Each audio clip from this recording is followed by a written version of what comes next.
Right, environmental law and real estate transactions. Like I said, there's more and more being discovered that we're learning about how environmental law impacts how you live in a house and what you need to know about it. Are you the expert? No. As a realtor, you need to have people that you can call on. You'll have that little box, the little black box of your records and names of people that you can call on that can come look at your issues when you see issues or you suspect something might be a problem that you can call to get some help. We're going to talk about the roles that regulatory agencies play in implementing environmental law. What do you know about the whole thing about regulatory agencies and how they're implementing and impacting environmental law today? What's going on with the regulatory agencies? They're being dismantled. They're being cut back. So that means there are still a lot of laws in place for residential real estate. But what we're seeing is that it's all being reviewed. In a few years from now, I think it'll be more lenient on some things. We're going to have more pollution in some areas. But some of the real estate, as it affects residential, because it's consumerism type laws, it may not disappear. It may not be as impacted as much as some of the bigger, broader things are. Because it is still part of protecting people when they buy a home, knowing what they're getting. We're going to discuss the purpose and importance of CERCLA. We're going to explain hazardous substances most often affecting real estate, and we're going to talk about waste disposal sites and brownfields. Environmental Protection Agency is the government agency that partakes in research, monitoring, standard setting, enforcement activities to ensure environmental protection. So we have EPA. There is an EPA office in Cincinnati on ML King, right just catty-cornered from the UC campus. Great big concrete building. What do they do there? I don't know. And then there's also another large EPA building on Columbia Parkway on the edge of Mount Lookout on the hill. It's a big orange building. Mount Lookout. No, it's Mount, the big curve that you're going around on Columbia Parkway. There's a great big orange building right there. That's an EPA offices too, or NIOSH, excuse me, that's NIOSH offices. Doing the same kind of thing. U.S. Department of Housing and Development. Yeah. U.S. Department of Housing and Development, a government agency that assists various projects relating to HUD and environmental health. So they're going to look at it. If you're going to get any kind of a HUD loan or anything like that, you're going to be subject to somebody looking at some of the light environmental issues. U.S. Army Corps of Engineers, federal agency responsible for public engineering, design, and construction management. We have to deal with the U.S. Army Corps of Engineers when we deal with streams, wetlands, things like that. The Army Corps of Engineers is going to get involved. Levees, yep, anything that's water flowing. The HUD thing. A gentleman that works with me was trying to buy a house in Carlisle, Ohio. Had offer made on the house. He was all excited about the house. He went back into the house with an inspector. The water heater broke, flooded the basement, and because he's trying to get some kind of HUD help, they right off the bat said, sorry, this home no longer qualifies. Because the sump pump wasn't working, the walls had flooded, water was in the drywall in the basement and everything, and they said, unless this person that owns the house guts this basement, you can't buy the house under our program, because of the mold issues and things like that. Really, it was just like, I was like, wow. they're coming really quick down on it. Legislation. The Comprehensive Environmental Response, Compensation, and Liability Act, something called CERCLA, created a tax on chemical and petroleum industries. This is where we're seeing some pullback now. Gave EPA authority to clean up uncontrolled hazardous waste sites. They have responses where they can remove things or they can remedy things. And the responsibility is to identification of potentially responsible parties. So when I would stand at the 8th floor of the Ohio Casualty Building in Hamilton and I'd look north, I could see the former Chemdyne site. Great big field, green, pretty. I didn't know it was Chemdyne until somebody told me it was Chemdyne. It'll never be built because it is part of this, it's one of the top 3 or 4 Superfund sites in America because of how much pollution is in the ground. In the 70s, when it was actively running, they actually, at the Ohio Casualty, that's a couple miles south, like I said, I was on the 8th floor, I could look out and see this big green field. They actually had holes in the parking lot where they were doing water testing and stuff to try to see how much of that had infiltrated groundwater. Big piece of this. This whole piece about potentially responsible parties is If a company is still in business, or if a company's been bought and sold and that company is still in business, they're considered a potential liability, potential responsible party. So years ago, we had a BP station, gas station, that was a parking lot. Ohio Casualty bought it. BP sold it to them.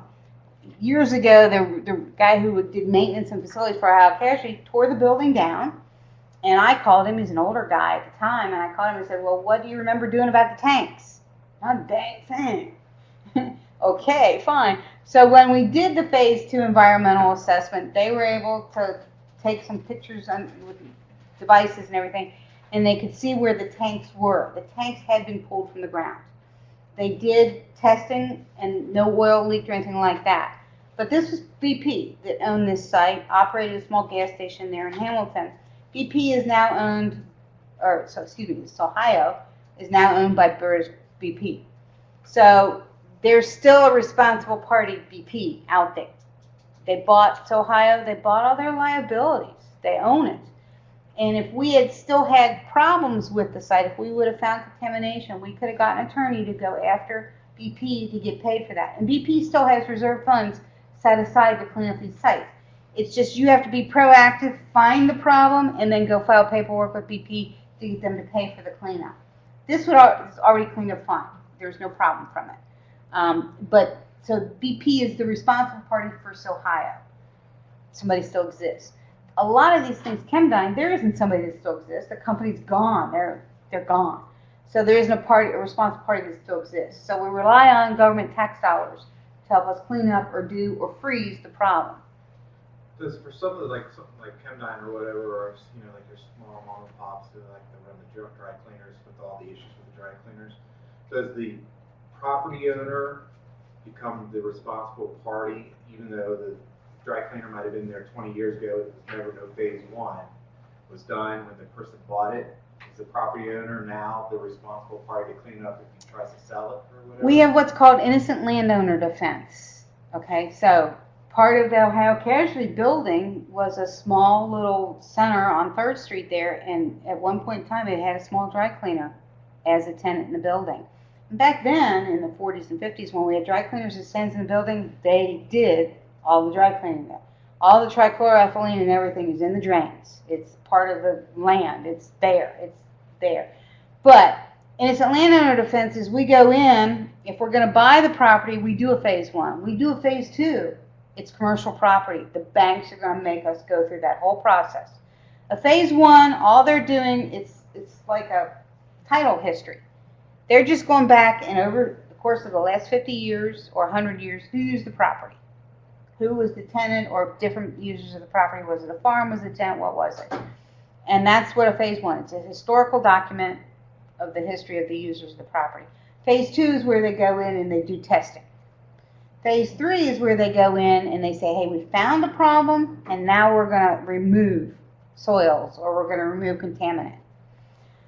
We have voluntary action cleanups that owners can do on their own. I worked with this in Mount Washington. The guy that owns there's a dry cleaner on the end, it's a convenience store, and I was looking at trying to buy it from McDonald's.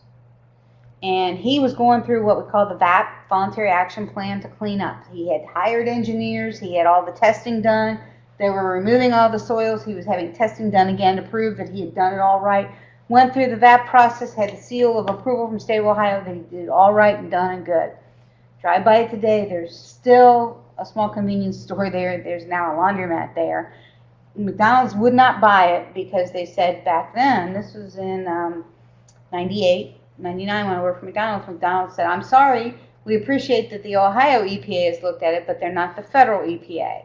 And if the federal EPA finds a problem with this site, they're going to come back and make us, as McDonald's, clean it up or open up the ground so that it can be cleaned up later. We've already built a store on top of it. We might lose money. We might have to tear the store partially down. We won't take that risk. About 7 years ago, the federal EPA came out and they totally recognized and certified that the Ohio VAP process was good. So they said it's fine. So if I had tried to do this 7 years ago with that owner, with McDonald's, they probably would have said, yes, you can go ahead and do it. So what an innocent landowner defense is doing is they're going out and they're doing all this research. They're trying to clean up, or they're saying, I did as much research as I could to say there was not a problem. I'm not this company that contributed. I didn't cause the problem. I just bought it later on. And so they can get out of it. Then they go back to federal agencies to help if they find a cleanup matter later. But the problem is you own the property. How do you sell it after they found a problem? You might not be responsible for cleaning it up, but how do you find a buyer? The house that flooded. How is she going to sell that house, the lady that owns it now, until she goes in and actually does major remodeling, gets her sump pumps fit, gets it done? The other thing she had in the basement of the house was a fuel tank, heating fuel, where they pump it into the side of your house. A couple months ago when they put the house on the market, they disconnected the fuel tank and they put in a new furnace and everything.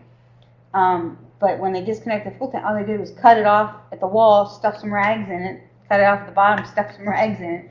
It's still sitting there with about 6 inches of fuel in it. And that was the other reason they told Dylan, you can't buy this house because of that either, because it's got to be removed before we'll let you even look at it. Dylan thought he'd take it out himself, just beat the shit out of it and take it and haul it out of the basement. It's a problem. It's still got fuel in it, and it could explode if you tried to weld on or do something to cut it apart. So you own this problem. How do you deal with it? This Landowner Defense helps you say, I'm not responsible for it, but how do you sell it then? You still end up with a problem. There isn't a total way out of it. You're still stuck with it. When I used to do estate work for the bank, I'd go inspect commercial properties and look at the history. And we would say yay or nay to whether we take the estate assignment. Because if the bank took the estate, we ended up in chain of title. And we could end up being responsible for it. Before innocent landowner, we didn't have time to do all that stuff. We were stepping in and take chain of title to be able to sell it and get it gone. But we could end up being responsible for it. So if I saw any problems, environmental issues, when I came by and looked at it, I was like, we're not taking it today. Sorry. We'll take the rest of the estate, but we don't want that real estate. So we have those things. Potential responsible parties. Who can help clean up? Who can pay for the cleanup? Who contributed? So we have environmental assessments, like I said. What is a phase 1? What is a phase 2? We have the effect upon the parties, and then ultimately the circle of defenses to liability. I didn't cause the problem. I wasn't in business at the time the problem was caused. I didn't have anything to do with it. But now I own the property. Now I got to deal with it. Clean Air Act provides public health and welfare for various types of air pollutants, administered by the EPA in accordance with state, local, and tribal governments. This is another piece that the current administration is trying to weaken some of the stuff they're doing. Lead paint. You're going to get into this anytime you're in real estate. Any home built before 1978, this says often contains lead paint. I'm going to tell you it did, because lead was part of the painting process. It was federally banned in 1978, so anything built before 1978 has lead in it. We have something called a lead paint disclosure form. If you're dealing with real estate before 78, you have to use this lead paint disclosure form as part of the process of selling the house. It's got to be as part of the sale paperwork that goes to selling a house. And you just assume it exists. Lead paint, we had a trust property downtown when I started, and the trust had paid $25,000 to clean up the lead paint out of this house. And cleaning up lead paint meant they went through and they stripped all the paint and everything off the building. It wasn't because of the family that lived there. It was because the family that lived next door, the kid was poisoned from the lead. And lead does bad things to small kids, brain damage and stuff like that. People next door to me moved into a house, and they've already got a kid he's autistic. He's got other issues, and they've got a little girl. I don't know what they went through. They totally remodeled the house and did some things like that. But we know there's still lead paint there, and how he's not of an age where he's eating and doing things. He's a little older than that, but he's still curious mind. So we worry about things like that, but. All you can do is disclose it. It doesn't mean that it's a problem. There's lead paint in my house. My boys were born and lived in that house all their lives. They don't have any issues from it. It was in their basement. It's all on the ceiling of the basement. House was totally painted with it. But we had carpets and other flooring down. It didn't come up into the rest of the house. Anywhere else that we had, quote, lead paint, you paint over it. Basically, you seal it in place. That's That's what you do. To take it out when you cause the dust and the removal is worse than actually having it buried in place, kind of a thing, or encapsulated. A risk assessment can tell a homeowner if the home has any lead-based hazards. For me, the bigger thing, lead paint we know about, is the lead in the water, is the bigger issue today. And anybody can buy a small little kit. You can get them from Home Depot and stuff like that, and you can test water in a house. The lady that's my assistant, she's selling her house. I don't know that they tested for lead in the water. It's never been a problem at her house. She's a relatively new house in Liberty Township. But if they did a radon test, I forgot to ask her, and I'll ask her tomorrow, where's the lead water test? I want to see, just proof of it. Because it's only a few dollars. If they're doing a radon test, have them do the lead water test too. Make sure the pipes and everything are good. And it's not just the pipes in the house, it's the pipes from the street that everything's flowing through. Mold can affect air quality. Exposure can lead to a variety of different health issues. Presence of mold has become increasingly problematic due to excessive sealing of buildings. Newer houses don't breathe. And one of the things I have to do with these Toys R Us stores, not only am I trying to turn the heat down in the wintertime, but I'm also trying to make sure that I have air conditioning running in the summertime. Not cold building, but I want a building that will at least circulate air so that we won't get mold growing, to keep some kind of airflow going. Because in a commercial building, it's the same kind of problem it is in a residential building. Many property insurance providers have excluded mold from their policy coverage, something to look at. Asbestos, a group of mineral fibers used in many buildings materials in the past. Asbestos was also one of those things that was outlawed in the late 70s. But you'll see it, if you've got a hot water heat house, you probably had asbestos coated the boilers, you probably have asbestos coating the lines in the house coming up to the water heaters. Even the radiators themselves probably have some asbestos on them. That was one of the things in my Sears building in Dayton. Well, as soon as I walked in, I saw asbestos in the building. All I can do is take pictures of it and say, there's asbestos, guys, just know about it. Are they going to remove it? I don't know. It was in the automotive center that we closed down over a year ago, and that building's now been renovated to a restaurant, and they had to do something to get, because it was on the heating system and stuff, so that's all been torn out of the building, so they had to do some kind of mold or asbestos removal when they did it. We did a mold removal project at Ohio Casualty. The second floor of the Ohio Casualty building had a bunch of mold hidden behind the wallpaper. The building had overhangs on the second floor, and then they had radiation heat on the outer edge. And as the radiation heat would heat in the wintertime, you get moisture on the glass and stuff. Well, they didn't realize that moisture on the glass was also moisture in the walls. They had drywall and they had wallpaper glue, and it covered it all up for years. And drywall and wallpaper glue is what mold likes. It grows well. We were feeding it. Didn't realize it. But we had some people that worked on the second floor that were sick all the time. Didn't know what it was. They finally tested. We moved everybody out of the second floor. We did a total mold removal project. They took the wallpaper all the way off the walls. 5 feet down, they stripped all the drywall off the walls. Went to the bare steel. They came back with green board, put green board up all around the perimeter. They didn't change the heating system, but they put a green board up. And then the walls, bins paint, and they're just painted walls. They won't put cement or the wallpaper, glue, and anything back on it. And then months later, we moved people back on the floor. And they were kind of like, are we sure we want to work here? We had to do all kinds of tests to show people there was no longer any mold in the building. I was trying to sell the building at the time, and the guy came through the building, and he saw it all tented up. He saw negative air pressure. He said, now I can finally say I've seen mold removed. It's just like an asbestos removal project. We had to do the same exact kind of things to do it, to get it out. So it's not pretty, but you got to get rid of it entirely. Sick building syndrome. You talked about that. Range of health problems occurring with the result of exposure to pollutants within a building. Headache, nauseousness, eye and skin irritations, not to mention the cancer. The cause of sick building syndrome has been blamed on inadequate air circulation systems as well as chemical and biological contaminants found in carpet, fiber, adhesives, and wall coverings, as well as the mold and the stuff that ends up in the ductwork. If they don't make sure they're cleaning the ductwork and taking care of it, the ductwork can grow mold in it, and then through the air pressurization of the building, they're literally pumping the mold back through the building. Legionnaires disease was the biggest first finding of this whole problem, and it was cooling towers that were not treated properly with chemicals. When you have a cooling tower, you got to do lots of water treatment. It's like having a swimming pool, anything like that. You're doing water treatment to keep the mold and stuff out of it, as well as the cooling tower. And you're testing all the time.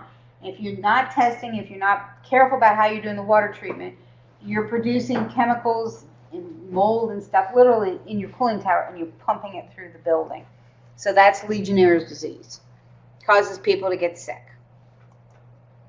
Radon, naturally occurring radioactive gas that occurs due to natural decay of uranium in the soil, which seeps into a building through cracks in the foundation. Exposure to radon is one of the leading causes of lung cancer. So in newer homes, radon is a concern because newer homes don't breathe. They're not built to breathe. They're tight. A buyer that has a right to ask for a home to be tested for radon if a test has not been conducted in the last 2 years. So there are still radon tests that are going on. And this is an example of what radon is and how it happens. In our Ohio market, we have radon. And there's a map of what it is, where it is, indoor radon screening. And Ohio is a heavy area with still radon. Carbon monoxide, odorless, colorless, toxic gas. Exposure to high concentrations can lead to death, headaches, confusion, dizziness, and nausea. 37 states have laws requiring carbon monoxide detectors to be installed in all single-family homes. How many of you live in a house that has a carbon monoxide detector? How many of you have gas heat? If you have gas heat, carbon monoxide detectors, when they first came out, they're about 40 or 50 bucks. Today you can get a carbon monoxide detector for about 30 bucks. Plug it in. If you're a landlord, absolutely, it's like having a smoke detector. You better have carbon monoxide detectors. 2 ladies were found dead in their home last week in Madisonville. The nurse showed up. They were handicapped ladies. The nurse showed up. 2 sisters lived together. The nurse showed up and they were dead because of carbon monoxide poisoning. It's easy to get it and have a problem with it, but any home that has any kind of gas, heat, water heater, you should have a carbon monoxide detector somewhere in the house. We have a couple of them in our house, in different levels of our house, because my husband wouldn't cook with anything other than gas. It's just how it is, what he likes. And they're easy to get today. Water pollution, again, Safe Drinking Water Act. EPA set national health-based standards, only regulations public water systems that have at least 15 service connections and serve at least 25 people. So if you're buying a house that has a septic system, or you're doing everything out of the ground, your own well, you're not subject to any of this, somebody looking at it. So again, if you're selling this real estate that has these kind of individual systems, you want to have it tested. When you take the listing, it's something you want to talk to these people about if they're selling the house. Have you had your systems tested? Have you had them looked at? Do you have chemical tests to show? That should be part of the home inspection, the property disclosure statement. It really should be, but we still don't have it on the property disclosure form. But it should be something that's looked at. Focuses on water treatment, water protection, funding for water systems, improvements, enforcement, national health-based standards. Clean Water Act implements pollution control programs that made it unlawful to discharge any pollutant into navigable waters without a permit. If you go to the Ohio Casualty property on 3rd Street, it was a hydraulic canal in the 1930s, 40s, and 50s. And a hydraulic canal means they used everything below the street, the big water pipes, to take the waste water from the metal fabricating plants and flush it into the Miami River. So that hydraulic canal still has remnants of all that crap, pollution in the streets. And that was literally all just dumped in the Great Miami River. For a long time, everybody said the Little Miami River is a whole lot cleaner than the Great Miami River, and that was true. The Great Miami River was cleaned up a whole lot. I grew up swimming in the Ohio River, and I don't have any ticks and strange things going on, but today it's a whole lot cleaner than it was in the 60s and 70s when I swam in it. Because we've got things like this. And this is another one of the federal programs that's being pushed back.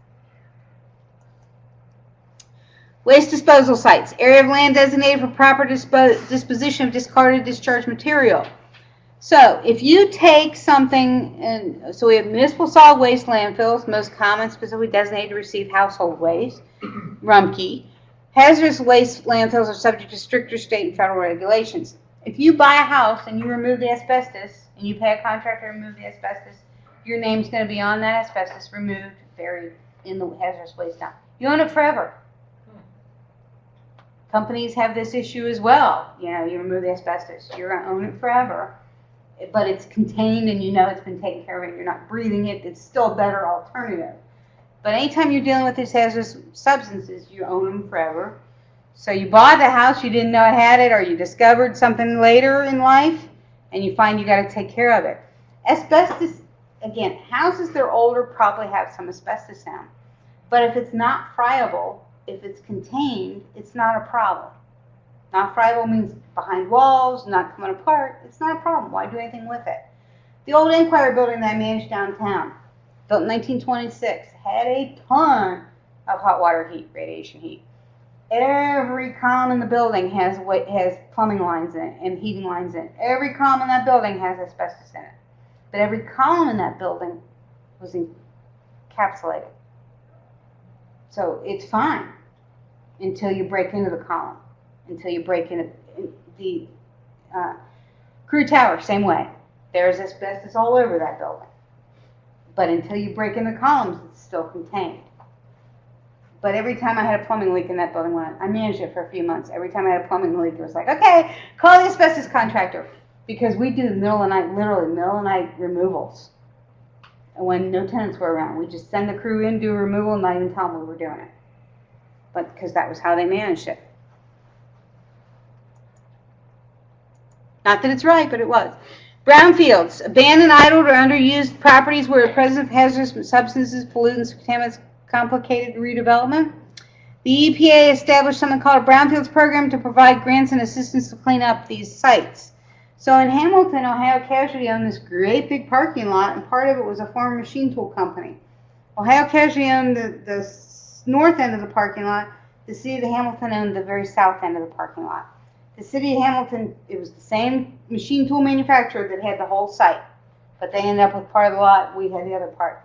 City of Hamilton took their piece through Brownfields, declared a Brownfields site, because they wanted to get in line for federal funding to help clean it up, to do business on it. But we're sitting here as Ohio Casualty owning our piece going, Brownfields, we don't know anything about it. It's kind of like, okay, there's problems. If they declared theirs Brownfields, we got problems. We ended up, through our environmental phase 1, phase 2, found out that there are environmental contaminants on the property, but it can still be commercially redeveloped, meaning people don't sleep there and live there all the time. So there's a level of how properties that have environmental issues can be developed or not. Residential, you can't have people sleep on it. They can't stay there overnight. That was the difference between commercially redeveloped or residential. Because when people live in contaminated properties, they end up with cancer and other diseases. So the idea is put positive social impact to get it done. Underground storage tanks. Any tank underground piping connected to the tank has at least 10% of its volume underground is considered a UST. Typically used for storage of potentially hazardous substances such as petroleum. The greatest potential hazard occurs when the USs leak fluid in the groundwater. And they have to comply with various federal, state, and local regulations. We had an underground storage tank at Ohio Casualty. They came in to test it. The way they tested it is they pumped a bunch of air into it to try to inflate this underground tank to make sure that it wasn't leaking. And then they let the air out of it. If it would have leaked, then they would have said, tear it out, replace it. But it didn't leak, so they can keep it there, and they can say, hey, we got a UST. You know, we have one. It's fine. We've tested it. But they'll have to test it every few years because over time they leak, they develop holes. And that is it. So again, this tank that Dylan was looking at, the house had in the basement, these big fuel tanks. My parents had a house like that. They built it in '62.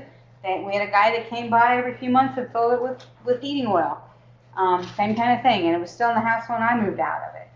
They've taken it out since, but any house, if you see those tanks in the basement and you're showing the property, you're trying to sell the property, it's a problem. It's got to be resolved. The current owners are going to have to deal with it to be able to sell it, unless the house is still running on heating fuel. House could still be running on heating fuel. It's fine. It works, but it can be a problem. And it might make it harder to get a loan on it. Any questions? Okay, next week we're gonna come in, I'll be on time, we'll just have a test. I got some homework for people here. So chapters 12 through 22, 12 through 22. chat online quizzes. Yeah, and I'll post the rest of the answers tomorrow for all the quizzes. All the quizzes, answers, everything will be posted tomorrow. And I'll put the appraisal report online too for you.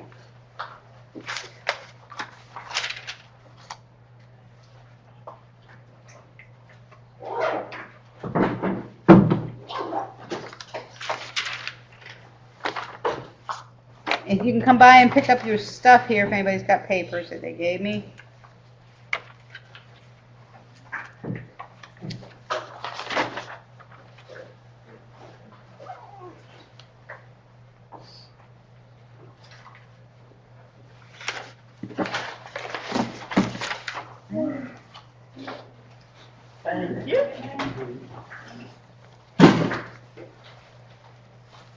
Thank you.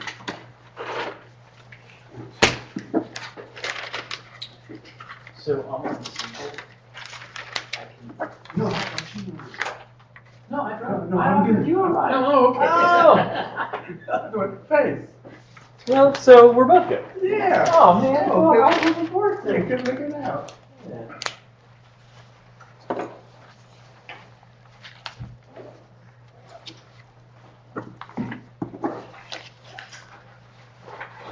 Welcome communication. Clear communication. Right. Thank you. Have a nice night. Have a good one.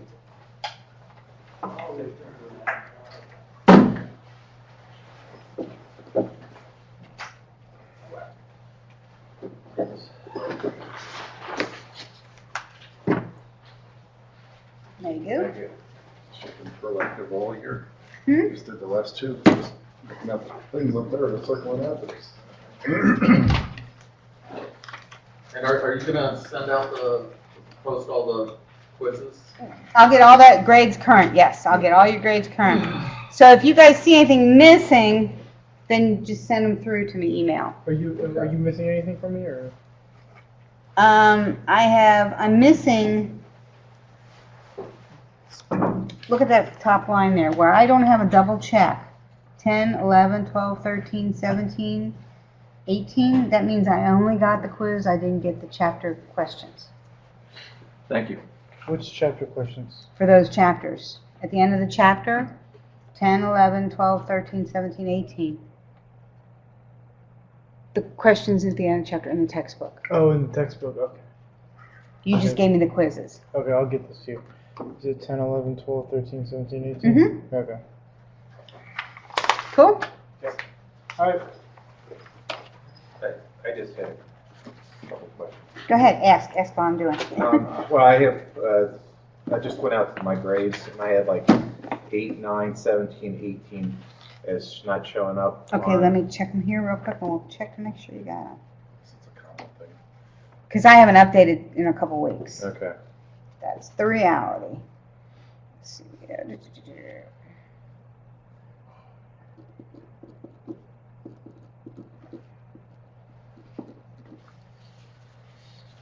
And this is just the Yeah, the study only stuff question. you do at home, try them all printed out. Some of them started, it's just Gotcha. too much time. All right, They so, do. Mike. Thanks, every night. This is 8 and 9, like I was missing. I'm one. missing them. Yeah, I'm missing 8 and 9, and I'm missing 10 and 11. That's 10, 11 too? Mm-hmm. Okay, because it's checked on the computer. Oh, okay. But I got 17 and 18 was also listed as on. But I got 17 and 18. You're good on 17 and Okay, 18. so 8 and 9. 8 and 9 is all I'm missing. So in my new house, I'm getting a propane tank put in the ground. How does that work? Underground tank? Yeah. I don't know. We're supposed to have some sort of cover. Where's on top this of at? Texas. But that's something they do there all the time. And it's not even dirt, so we're gonna have to dig a hole through. No, but what I'm solid saying rock, is, but- this is common in Texas to do this. Okay, So they're doing what needs to be done to protect it. gotcha. You'll get warranties on stuff I like would that. assume they're for gonna put some sort of installation. stainless steel tank underneath it so nothing leaks, Right. so. And ask the Usually- questions. You know, ask them, okay, the way to ask them is what are the potential problems with this down the road when I go to sell the house? How are you protecting me from those potential problems that are known today? It doesn't mean that they won't be figured out and known 20 years from now. Right. Okay. It could be a problem you have to deal with 20 years from now, but there's anything you can buy today that you don't know what's going to happen. I'll be here. I mean, yeah, no, but I mean, okay, so the whole thing about in Cincinnati, I'd love to see my husband do a geothermal system. Those are cool because it's just a heat pump in your house. The geothermal just means you have to bury the lines in Right. in the ground and let them run through. You always have cooling, you always have heating because It's a constant, it's what, coming through the 74 line, degrees yeah. or something like that, or saves lower? a ton on utility costs. You just have to pay for the heat pump to run, Yeah. to pump it. But it's, I said something about it building like, okay, right? Not gonna happen. But it'd be something, I think a geothermal system would be cool to have. And they're getting cheaper and easier to install. You used to have to go straight down. In my yard, that would be almost impossible because you couldn't get the equipment in the back of the yard. But still, now people are doing geothermal that are in line. And so the question, so you don't have to bury 40 feet down. Now you can do 40 feet of, Oh, like a grid? yeah, Yeah, you can okay. grid in line. So the question about in Texas there, is you're doing that, are there other alternatives? You've already picked that one. Are When there it other said septic, the first part of the development, they used, sewer and water from the city, but then, oh, we don't want to run up to it, it's gonna be too expensive, because we're way up this huge hill. I'm like, no. And a bunch of other people have bought them, complained too, so we're running pipelines right now. And it's leveling my lot, so it's gonna be pretty interesting. So that you're going to be on the city water then, Mm-hmm. instead of Just septic. not gas, we're not running gas. Are you familiar with Wooster Pike as it goes into Terrace Park and everything? Georgia would be. But for many years, it wasn't developed because there was not city septic and water. And now, after the city MSD ran it all down there, now everything going out that part of Wooster Pike is now getting all bought and Is developed. that heading towards Milford? Mhm.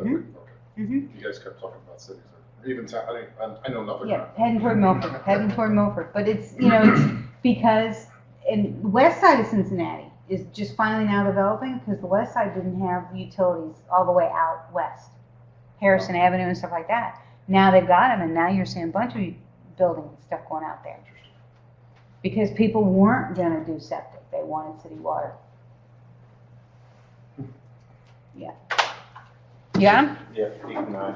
I believe that. You too. There's And I got check marks on them too. Okay, we're good. You're good. You're good. You're good. Thank you.